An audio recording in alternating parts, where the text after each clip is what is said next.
Hi friends, welcome to bonus time. ஒரு இன்ட்ரெஸ்டிங்கான விஷயத்தை பற்றி தான் இப்போ நான் உங்ககிட்ட பேச போகிறோம். என்னன்னாக்கா, நேற்று நாங்கள் வந்து ப்ளூபர்ஸ் வீடியோ ஷார்ட்ஸில் போட்டிருந்தோம். எங்கள் கடைக்கு ரெகுலராக ஒரு கஸ்டமர் வராங்க. அவங்க நம்ம சப்ஸ்கிரைபர் தான், நம்ம போனஸ் டைமோட.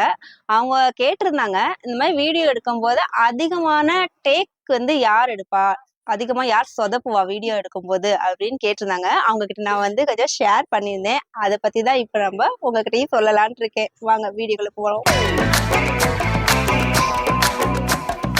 ஓகே, வீடியோ எடுக்கும்போது அதிக டேக் யார் வாங்குவான்னு நீங்க நினைக்கிறீங்க? ரோஷினி, நிஹேதா, நான், எங்க அக்கா. ஆன்சர் தெரிஞ்சா நீங்க வச்சுக்கோங்க. நான் இப்ப சொல்றேன். ரோஷினி வந்து சின்ன பிள்ளையிலேயே வந்து டேக்லாம் எடுக்கவே மாட்டா. டைரக்டர் என்ன சொல்றாங்களோ அப்படியே அவ மனப்பாடம் பண்ணி அப்படியே வந்து ஆக்ஷனோட சொல்லிடுவா. ஆனா இப்போ கொஞ்சம் பெருசான பிறகுதான் ஒரு சில மிஸ்டேக் மட்டும் லைட்டா பண்ணுவா ரோஷினி. இது ரெண்டாவது வந்து நிஹேதாக்கு வந்து டைரக்டர் சொல்லுவாரு, காதுலயே வாங்க மாட்டா, யாருக்கோ சொல்ற மாதிரி பார்த்துட்டே இருப்பா. ஆனா அவர் ஆக்ஷன் சொல்லிட்டு வீடியோ வச்சுட்டாருனாக்கா, கேமரா வச்சுட்டாருனாக்கா, டக்குன்னு அவங்க எங்க மாமா எப்படி சொல்றாரோ வச்சு பிச்சு சொல்லுவாங்களே, தப்பே இல்லாம அப்படியே வந்து கரெக்டா சொல்லிடுவா. நிஹேதா வந்து டேக் எடுத்ததே கிடையாது. ஆமா, நிஹேதா வந்து டேக் எடுத்ததே கிடையாது. நான் வந்து நல்லா பண்ணுவேன்.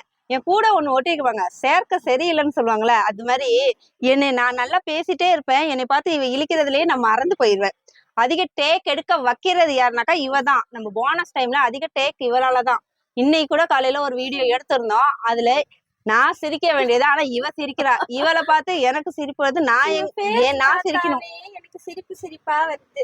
என் ஃபேஸ் பார்த்தா சிரிப்பா வருதா பாருங்க. நார்மலா பேசுறப்ப இல்ல, அந்த வீடியோ காமிக்கிறப்ப சின்ன பிள்ளைல இருந்தே என்ன பாக்குறா. என்னமோ அதுக்கு அந்த மூஞ்சி அப்படி சாதுவா வச்சிட்டு இருக்கிறப்ப டக்குன்னு எனக்கு சிரிப்பா வந்துட்டு என்ன பண்றது. இவளுக்கு வந்து நைட்ரஜன் 4 ஆக்சைடு கொடுத்துறாங்க அந்த நேரத்துல. அதனாலதான் இவளுக்கு சிரிப்பு வந்துருதா. சிரிக்கலாம், சிரிச்சா வாய் விட்டு சிரிச்சா நோய் விட்டு போகும்னா அதுக்குன்னே பாவம் டைரக்டர் எவ்வளவு டேக் தான் எடுப்பாரு.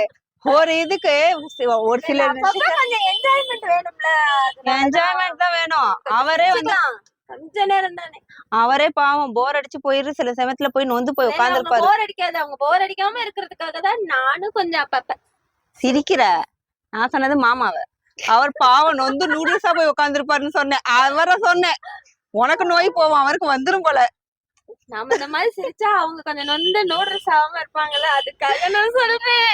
இவதான் வந்து நம்ம போனஸ் டைம்ல அதிக டேக் எடுக்க வைக்கிறவளே இவதான். ஏதாச்சும் ஒண்ணு பேசணும்னாக்கா, அதே மாதிரி என்னன்னாக்கா, இப்ப 2 பேரும் சேர்ந்து பேசுற மாதிரி இருக்கும். அப்ப என்னை பார்த்து பேசவே மாட்டா இவ. நான் பேசுற மாதிரி இருக்கும். நான் இவளை பார்த்தாக்காலும் இவ இழிப்பா. அப்ப அந்த நேரத்துல என்னால சொல்ல முடியாது டைலாக்கு.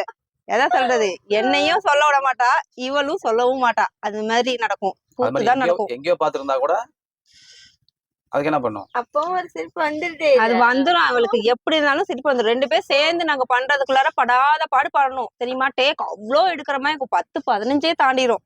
ஷார்ட்ஸே 1 நிமிஷம். கண்ணை மூடிக்கிட்டு சில சமயத்துல இவ பேசும்போது நான் கண்ணை மூடிட்டு நிக்கணும். அப்பதான் அவ என்னைய பார்த்து பேசுவா. இந்த கொடுமைலாம் நடக்கும். அப்படி கண்ணை மூடினா கூட அதோட முடிஞ்ச பார்த்தா எனக்கு சிரிப்பு தான் வருது. ஆமா, ஐயோ இது அக்கா போறா இருக்குது இவ பண்ற வேலை.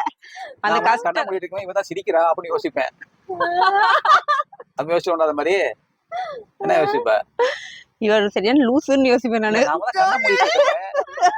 ஆமா, அந்த கஸ்டமரே நம்ம சப்ஸ்கிரைபர் அவங்க கேட்டவனே ஆச்சரியப்பட்டாங்க. ஓ அப்படிங்களா, அதான் நேத்து நான் ப்ளூபர்ஸ் பார்த்தேன், அதுலதான் தெரிஞ்சிச்சு உங்க அக்கா சிரிச்சுக்கிட்டே இருந்தாங்கன்னு என்கிட்ட சொன்னாங்க காலையில. சிரிக்கிறதுனால யாரும் தப்பா நினைச்சுக்காதீங்க, சிரிக்கிறது நல்லது. வீட்டுல வேலை செஞ்சுட்டே இருக்கோம், இங்க வந்து ஏதோ கொஞ்சம் சிரிக்கிறோம், அது ஃப்ரீ பண்ணணும், தப்பே கிடையாது. கொஞ்சம் ரிலாக்ஸா இருக்கணும். டாக்டர் சொல்லிருக்காங்க நல்லா சிரிக்க சொல்லிருக்காங்க. சிரிப்பு வருதுன்னு சொல்லி சிரிச்சிட்டு இருக்காளா. ஆமா, நீங்களும் சிரிச்சுட்டே இருங்க, என்ஜாய் பண்ணுங்க. என்ஜாய் பண்ணிட்டு நம்ம போனஸ் டைம் சேனலை பாருங்க, நமக்கு சப்போர்ட் பண்ணுங்க. அது மாதிரி ஏதாவது क्वेश्चन இருந்தாலும் கேளுங்க, கமெண்ட்ல கேளுங்க, நாங்க அதுக்கு பதில் சொல்வோம். பை.